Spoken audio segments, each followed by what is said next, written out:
Hey there, Dave here with another stimulus soup update for today, Tuesday, July 28th, 2020. All of the stimulus news that is news from around YouTube in one bite-sized portion, guaranteed to be 10 minutes or less, or your money back. If you're new here, my name's Dave Hanson. I make videos about personal finance, investing, credit cards, and now for a limited time only, the stimulus. So if any of that sounds like something you might like, I'd love to have you subscribe and come back for more. I basically like finding ways of making and saving money that really don't require any additional time, effort, or thought. So if you like that sort of thing, you might want to check out some of my other videos. But if you're here just for the stimulus update, here's a quick recap of what we learned yesterday. The two main points: an additional round of $1,200 stimulus checks, all but confirmed, and the $600 unemployment weekly benefit is up for major debate. Yesterday, we saw the Republican proposal for cutting that $600 a week down to $200 a week through the end of September, and then implementing a tiered system in October that would attempt to match your wages up to 70%, but that federal portion is capped at $500 per person per week. That's the gist of it. You can check out my video from yesterday for more details, but today,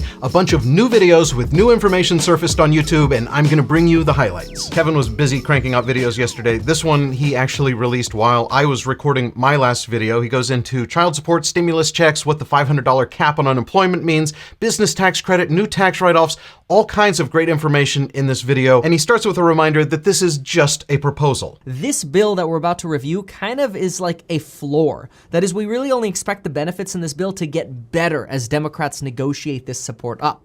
Now, don't get me wrong, I would love for us all to get $2,000 per month, recurring and retroactive. Wouldn't we all, Kevin? Wouldn't we all? That's not happening. Meet Kevin was the first person I found to talk about how this proposal affects people with student loans and the two options that those people will be given. 1, a 10-year mortgage-style repayment plan. Number 2, this is the second option, an income-based repayment plan, something that's basically based on how much money you make. If you make no money, you don't pay at all. Otherwise, if you're making money, you pay 10% of whatever your income is over $19,140. Kevin went on to talk about how these student loans would eventually be forgiven for both undergrad and graduate after you make 20 years of payments for undergrad, 25 years of payments at the graduate level. And again, that a payment amount is based on 10% of any income you make over $19,140. So basically, for every $1,000 you make above that threshold, you pay an additional $100 towards your student loan payments, and then eventually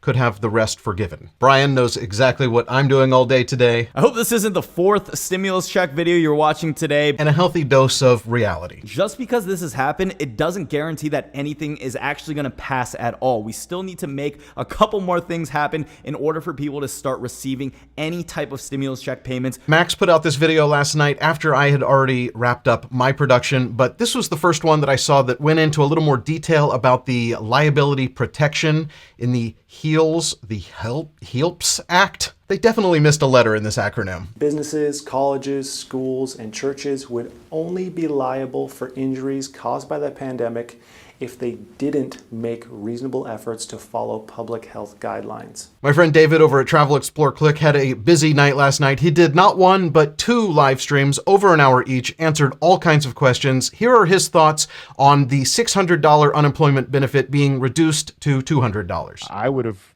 much preferred if they say, okay, you know what, we'll give you $600 per week until October, and then in October, then do the 70%. At least gives people a little bit more time to kind of get things situated, and hopefully our economy will be better at that time. And that gets us through all of the late night postings yesterday in this last 24 hours of stimulus update videos. First thing I saw this morning was Morris Invest giving his thoughts on what a complete disaster the proposed 70% salary replacement with the $500 cap on federal funds would really be. That means in some states, workers earning as little as $50,000 a year would hit that cap.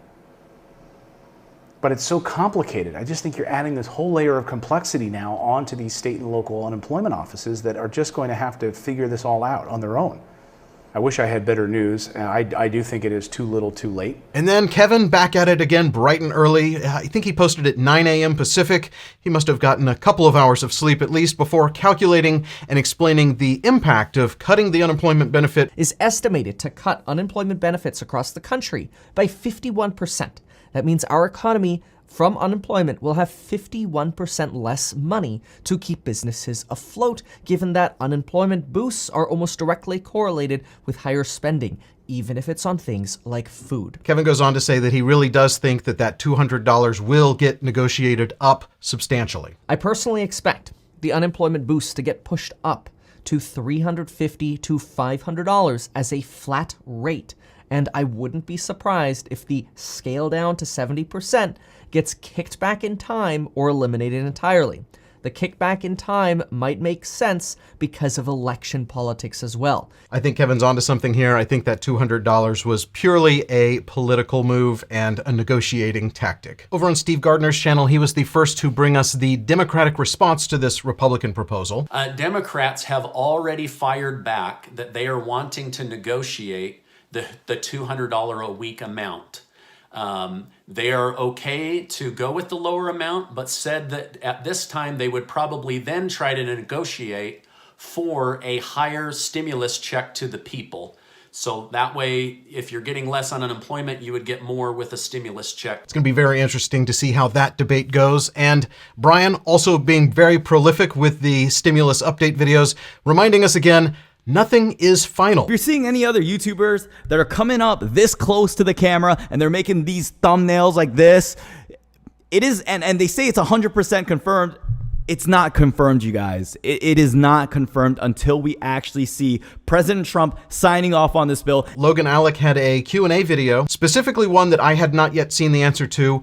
Would there or would there not be retroactive stimulus checks for adult dependents that maybe didn't qualify the first time? The answer to this is no. While the Republican legislation does propose to make all dependents eligible for the $500 stimulus to the individual or individuals that claim them as a dependent, there's nothing in this legislation that speaks to a retroactive payment like the Democrats' HEROES Act proposed. And finally, today we turn to Clear Value Tax, and his update video today basically detailed all of the key differences between the Republican proposal that we saw for the first time yesterday and the Democratic plan that was passed a couple of months ago. And he had reaction from Chuck Schumer, the Democratic leader in the Senate, and this is what Mr. Schumer had to say this morning. We are far apart. The Republican version is stingy. The negotiations were disappointing. Schumer said there's no money for food stamps, but there's a tax deduction for a 3-martini lunch for a businessman. As a certified public accountant, I can actually confirm that that statement is factually correct. Martinis, anyone? Negotiations between the two parties will continue today. More updates tomorrow, I'm sure. And that, my friends, is all the stimulus news that is news for today, Tuesday, July 28th, 2020. I hope you like this video, and I hope you've told the YouTube algorithm that you like it with a thumbs up. I'll link to all these channels in the description if you want to see more from them, and if you want to see more from me, subscribe, hit the bell. You'll be notified when I make new videos, but only hit that bell if you promise to come back, and I hope you do. Until then, thank you so much for watching. My name's Dave Hanson. If you made it to the end of this video, that thumb really should be blue.